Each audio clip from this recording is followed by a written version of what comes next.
Cultural Diversity in the Classroom by Drew Walter. Concept 1, culturally responsive teaching. Teachers need to relate teaching contents to the cultural background of their students. In cultural responsive teaching, a framework, a teacher needs to establish inclusion.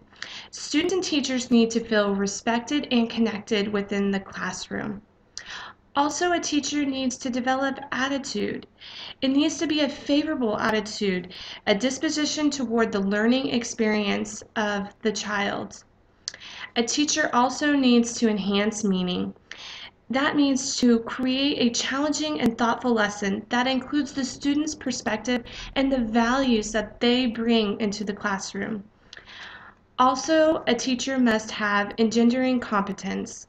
Engendering competence, students that are effective learners need to be able to value the lessons that they are learning in the classroom. There are also a lot of activities for becoming culturally responsive. A teacher can do reflective thinking and writing, have the students write about their past, have them write about their community, and relate it to something relative that the student will find endearing. Also, you can have the students explore their personal and family histories, relate that to classroom experiences when you're teaching. Also, learn about the history and experience of the diverse groups that you're teaching. You need to become competent about their histories and their families to be able to teach values that will be instilled in them. And also, it's good to visit the families and the community so that you know more about your students in the classroom. Concept 2, school language and orality and literacy. Children who speak non-mainstream varieties of English have a harder time reading proficient.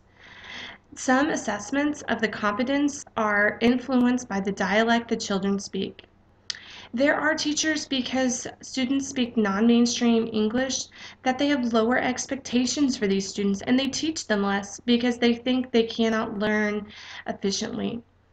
Teachers also correct the miscues based on the dialect and they overcorrect students.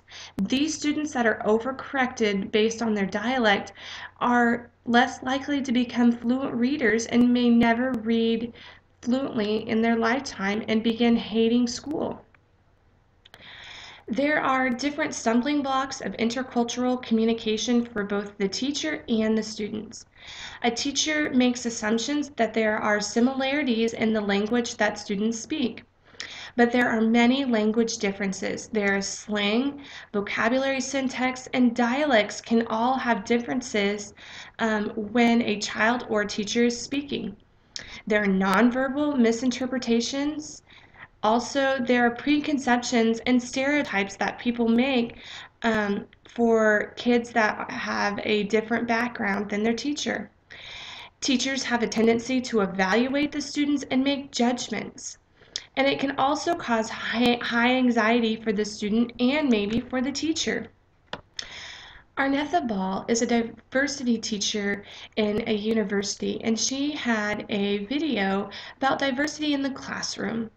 She stated in her video that most teachers in America are white, female, and middle class and monolingual, and the language that they speak is English.